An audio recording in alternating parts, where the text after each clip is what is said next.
একটা অভ্যাস হলো, কেউ যদি কোনো প্রশ্ন করে ওর সাথে সাথে আমরা উত্তর দিয়ে দিই। তাই কি বলে ও জানুক আর না জানুক, রমজান মাসে রোজা রাখতে হবে। এই রোজা যদি কোনো ব্যক্তি না রাখে এর তো একটা শাস্তি আছে, কি আছে না বলে? ও চার দোকানে বসে বলে কবে যে যদি কোনো ব্যক্তি রোজা না রাখে ওর কিরকম শাস্তি হবে, বলবে যে কে জানো না? হুজুরা বলেছে যদি কোনো ব্যক্তি রোজা না রাখে তাহলে হাসরের ময়দানে ওর পেট হয়ে যাবে উহুদ পাহাড়ের মতো। এই ওয়াজ শুনেছে মসজিদে, আর ও চার দোকানে বসে ওরা ব্যাখ্যা করে দেবে পেট যদি উহুদ পাহাড়ের মতো হয় দাঁত কমসে কম 11টা মূলের মতো ভালো লাগবে। দাঁত যদি পেট যদি উহুদ পাহাড়ের মতো হয় ও দাঁত 11টা কমসে কম মূল্যের মতো ভালো লাগবে, কারণ অত বড় পেট ভর্তি হলি এত ছোট ছোট দাঁত দিয়ে খাবে কখন আর পেট ভরবে। আল্লাহ রাসূল যখন হযরত আলী হুজুরকে বললেন, এ বাবা আলী, আল্লাহ যে মৃত্যুর কথা দুনিয়ার মানুষদেরকে জানিয়ে দিলেন, এই মৃত্যুটাকে তুমি কত দূরে মনে করো? আলী হুজুর বলছেন, ইয়া রাসূলুল্লাহ, ইয়া হাবিবাল্লাহ, আমি ফজরের নামাজ আদায় করি, জোহর পর্যন্ত ওযু নষ্ট করি না, বলুন সুবহানাল্লাহ। হুজুর আমি জোহরের নামাজ আদায় করে আমি আসর পর্যন্ত ওযু নষ্ট করি না, আসর থেকে মাগরিব, মাগরিব থেকে এশা। ইয়া রাসূলুল্লাহ, ইয়া হাবিবাল্লাহ, শুধু তাই নয়, তাই নয়, আমি রাত্র বেলায় ঘুমানোর সময় ওযু অবস্থায় বিছানার মধ্যে শুয়ে থাকি, বলুন সুবহানাল্লাহ। ইয়া রাসূলুল্লাহ, ইয়া হাবিবাল্লাহ, ও দয়ার নবী, মায়ার নবী, আমার যখন ওযু ছুটে যায় আমি সাথে সাথে ওযু করে নিই, কারণ আমার মনে হয় ফজরের নামাজটা পড়েছি কিন্তু জোহরের নামাজ আদায় করতে পারবো কি পারবো না। হুজুর আমি জোহরের নামাজ আদায় করেছি, আসর পর্যন্ত জীবিত থাকবো কি আমি জানি না, আসর থেকে মাগরিব পর্যন্ত জীবিত থাকবো কি জানি না।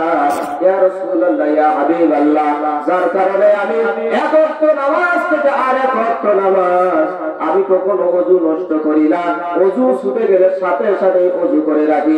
আল্লাহর হাবিব বলছেন, এ বাবা আলী, তুমি মৃত্যুটাকে এত দূরে মনে করো কারণ কি? বলছেন, আলী তুমি মৃত্যুটাকে এত দূরে মনে করো তার কারণ কি? আলী হুজুর বলছেন, ইয়া রাসূলুল্লাহ, ইয়া হাবিবাল্লাহ, আমি ফজর থেকে জোহর ওযু নষ্ট করি না, যে কোনো সময় মারা যেতে পারি। আল্লাহ রাসূল বলছেন, বাবা আলী মৃত্যুটা তো অনেক দূরে হয়ে গেল। দিনের বাদশা হাবিবুল্লাহ নবী মুহাম্মদুর রাসূলুল্লাহ সাল্লাল্লাহু আলাইহি ওয়াসাল্লাম আমার দয়ার নবী জানিয়ে দিলেন, বাবা আলী শোনো, তুমি যখন নামাজে বসে আছো, নামাজে আত্তাহিয়াতু দুরূদ শরীফ দোয়া মাসুরা পড়া হয়ে গেছে, ডান দিকে সালাম ফিরিয়েছো, তুমি বাম দিকে সালাম ফিরাতে পারবে কি পারবে না? এর থেকেও নিকটবর্তী হলো তোমার মৃত্যু, বলুন সুবহানাল্লাহ। বলছে যে মৃত্যু ডান দিকে সালাম ফিরিয়েছে কি বাম দিকে ফিরাতে পারবা কি পারবা না? এই ডান দিকে সালাম ফিরিয়ে বাম দিকে ফিরাতে কত সময় লাগে? আল্লাহ রাসূল বলেছেন, এর থেকেও নিকটবর্তী মৃত্যু তোমার জন্য অপেক্ষা করছে, জোরে বলুন সুবহানাল্লাহ। আল্লাহ রাসূল সাহাবায়ে কেরামদেরকে বললেন, বাবা সাহাবারা শোনো, এই দুনিয়ার জমিন থেকে একজন মানুষ যখন বিদায় নেবে, ওই ব্যক্তি যখন আখিরাতের পথে যখন রওনা করবে, ওই ব্যক্তির জন্য প্রথম একটা জায়গা হলো কবর।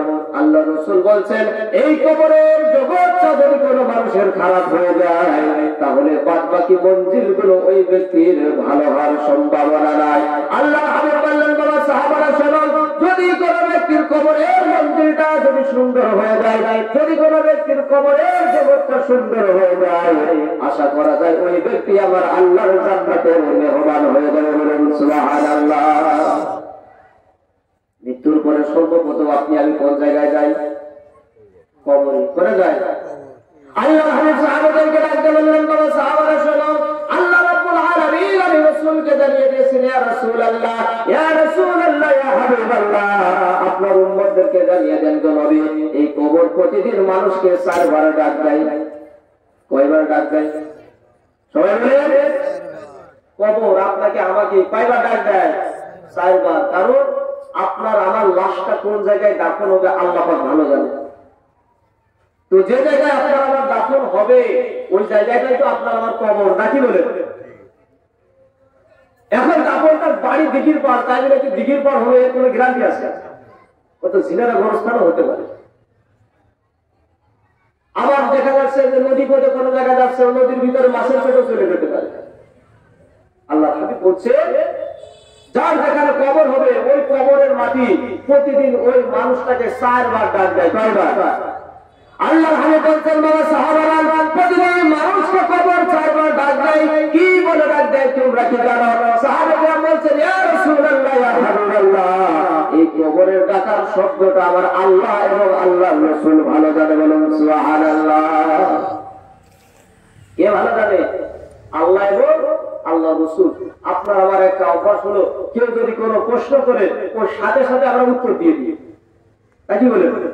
ও জানুক আর না জানুক। রমজান মাসে রোজা রাখতে হবে।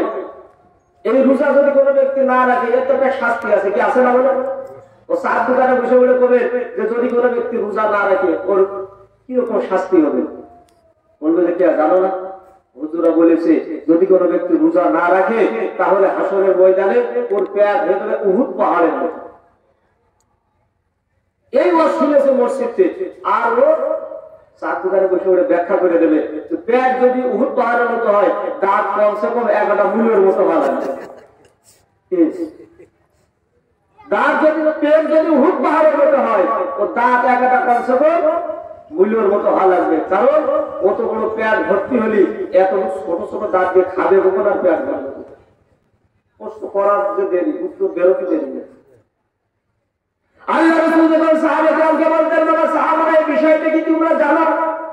যদিও কোনো বিষয় সাহাবায়ে-কেরাম জানতেন, সাথে সাথে বলছেন ইয়া রাসূলুল্লাহ, ইয়া হাবিবাল্লাহ, এই বিষয়ের উত্তরটা আমার আল্লাহ এবং আমার আল্লাহর রাসূল সব থেকে ভালো জানে। বলুন সুবহানাল্লাহ। আল্লাহ রাসূল সাহাবাদেরকে বললেন বাবা সাহাবারা, এই কবর প্রতিদিন তোমাদেরকে আমাদেরকে সব মানুষদেরকে 4 বার করে ডাক দেয়। তার ভিতরে 1 নম্বর ডাক হলো দুনিয়ার মানুষেরা রে শোনো, এই দুনিয়ার মানুষ শোনো, আমি কবর বড় অন্ধকার জায়গা, আমি কবর বড় অন্ধকার জায়গা, আমি কবরের মধ্যে তোমরা আলো নিয়ে আসো, বাতি নিয়ে আসো। আলো বাতি বাদে তোমরা কবরের মধ্যে কেউ এসো না, কারণ এত পরিমাণে অন্ধকার, এখানে কিন্তু তোমরা অন্ধকারে থাকতে পারবে না। এখন বলেন তো অন্ধকারে যদি না থাকতে পারে কবরের ভিতর থেকে কেউ কি উঠে বাইরে চলে আসে? আরামে থাকতে পারবে না। কি পারবে না? আরামে থাকতে পারবে না। কবর বলছে আমি বড় অন্ধকার জায়গা, হে দুনিয়ার মানুষ, আমি কবর আমার ভিতরে আসার আগে তোমরা একটু আলোর ব্যবস্থা করে আসো। ধরে বলুন সুবহানাল্লাহ। সাহাবারা বলছেন ইয়া রাসূলুল্লাহ, ইয়া হাবিবাল্লাহ, ও দয়ার নবী, মায়ার নবী, কবর আমাদের আলো নিয়ে দুনিয়া থেকে যেতে বলেছে। হুজুর আমরা আলো কোথায় পাবো? এই যে দুনিয়ার যে আলোর বাতিগুলো আছে, ইয়া রাসূলুল্লাহ, ইয়া হাবিবাল্লাহ, এই আলোর বাতিগুলো কি কবরে নিতে হবে নাকি অন্য কোনো বাতি আছে? আল্লাহ রাসূল সাহাবাদেরকে বলছেন বাবা সাহাবারা শোনো, যে ব্যক্তি রাত্র বেলায় দাঁড়িয়ে দাঁড়িয়ে নফল নামাজ আদায় করে, কি নামাজ আদায় করে? যে ব্যক্তি রাত্র বেলায় দাঁড়িয়ে দাঁড়িয়ে আমার আল্লাহর দরবারে নফল নামাজ আদায় করবে, যে ব্যক্তিটা যত বেশি দুনিয়ায় হায়াত থাকা অবস্থায় রাত্র বেলায় দাঁড়িয়ে দাঁড়িয়ে নামাজ আদায় করতে পারবে, এই রাতের নামাজ হলো ওই ব্যক্তির কবরটার ভিতরে গিয়ে আলোকিত হয়ে যাবে। বলুন সুবহানাল্লাহ। আপনি যদি জীবনে একদিন পড়েন তাহলে আপনার কোন রকম চলবে লো ভোল্টেজ, কারেন্টটা যখন লো ভোল্টেজ দেয় গাড়াই থেকে যখন চার্জ না থাকে আলো হালকা হালকা চলে নাকি বলি? আপনি যদি জীবনটা যদি সারা জীবন যদি আপনি রাত্রবেলায় যদি কাটিয়ে দিতে পারেন, আর দুনিয়াতে কতটুকু আলো কবরের মধ্যে যখন আপনি করেন, আপনি তখন আলহামদুলিল্লাহ বলবেন, আর সাথে সাথে বলবেন আল্লাহ আমার কবরটা এত সুন্দর আলোকিত হয়েছে, এমন আলো জীবনে কখনো দেখিনি। বলুন সুবহানাল্লাহ। এখন যদি একজন নামাজ জীবনে নাই পড়ে, ও রাত্রের নামাজ তো দূরের কথা 5 ওয়াক্ত নামাজই পড়ে না, ওর কবরটা কেমন অন্ধকার হয়ে যাবে। আল্লাহ হাবিব বলছেন বাবা সাহাবারা, কবর তোমাদের ডাক দিয়ে দিয়ে সাবধান করে, ডাক দিয়ে দিয়ে সতর্কতা করে।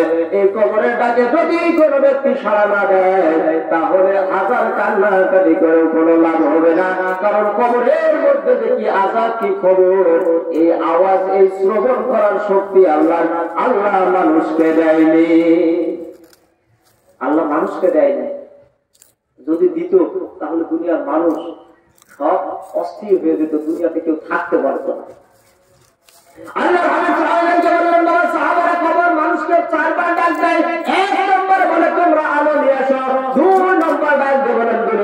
আসবে। আমি কবর আমার ভিতরে বড় সাপ বিচ্ছুর জায়গা, এই দুনিয়ার মানুষ আমার ভিতরে বড় সাপ আছে, আমার ভিতরে বড় বিচ্ছু আছে। এই দুনিয়ার মানুষ দুনিয়াতে থাকা অবস্থায় এই সাপে কামড়ালে যে বিষ দরকার, এই সাপ তোমার থেকে দূরে রাখার জন্য যে জিনিসগুলো দরকার, এই সরঞ্জাম নিয়ে তারপরে আবার মাঝে আসো। আল্লাহ রাসূল সাহাবীদেরকে বলছেন, বাবা সাহাবারা, এই সাপে কামড়ালে কি বিষ, সাপে কামড়ালে যে বিষের জন্য যে অ্যান্টিবায়োটিক লাগবে, এই সাপে কামড়ালে সাপ দূরে রাখার জন্য যে জিনিসটা লাগবে, তোমরা কি তা জানো? আল্লাহ রাসূল সাহাবীদেরকে বলছেন, বাবা তোমরা কি জানো?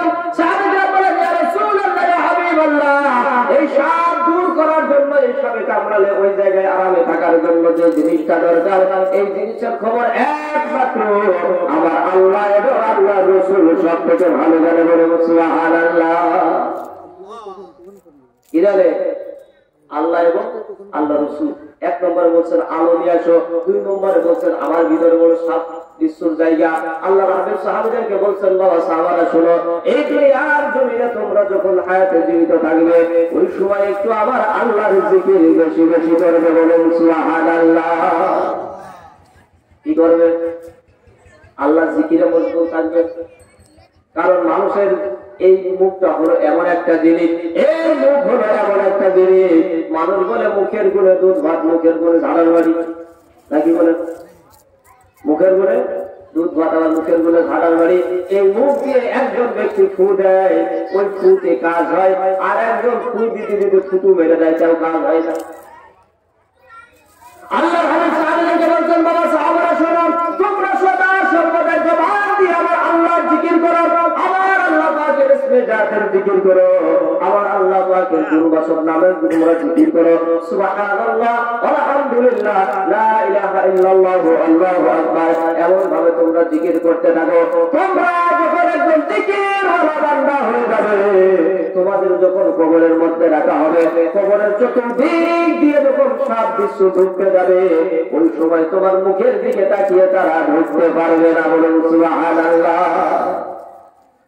কবর ডাক দেয় কয়টা? 4টা ডাক দেয়, 2টো আমরা শুনলাম।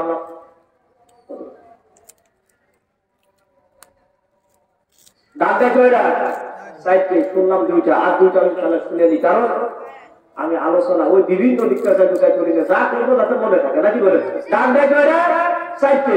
1 নম্বরে বলে আলো নিয়ে আসো, 2 নম্বরে বলে আমার ভিতরে সাপ পোকের জায়গা, এখান থেকে ওষুধ নিয়ে আসো। আলোর ওষুধ হলো রাত্রে দাঁড়িয়ে নামাজ, আর সাপের ওষুধ কি? আল্লাহ জিকির। আল্লাহ রাসূল সাহাবীদেরকে বলেন, বাবা সাহাবারা শোনো, এই কবর মানুষকে 3 নম্বর যখন ডাক দেয়, 3য়বার যখন ডাক দেয়, ডাক দিয়ে বলেন, দুনিয়ার মানুষেরা শোনো, এই দুনিয়ার মানুষ, আমি কবর বড় অল্প জায়গায়, আমি কবর বড় সংকীর্ণ জায়গা, আমি কবরটাকে একটু বড় না করে আমার মধ্যে আসবা না। এখন বলেন তো, যে ব্যক্তি মারা যায় ও কি নিজে কবর খসে? হ্যাঁ, যে ব্যক্তি মারা যায় ও তো নিজে নিজে খসে না।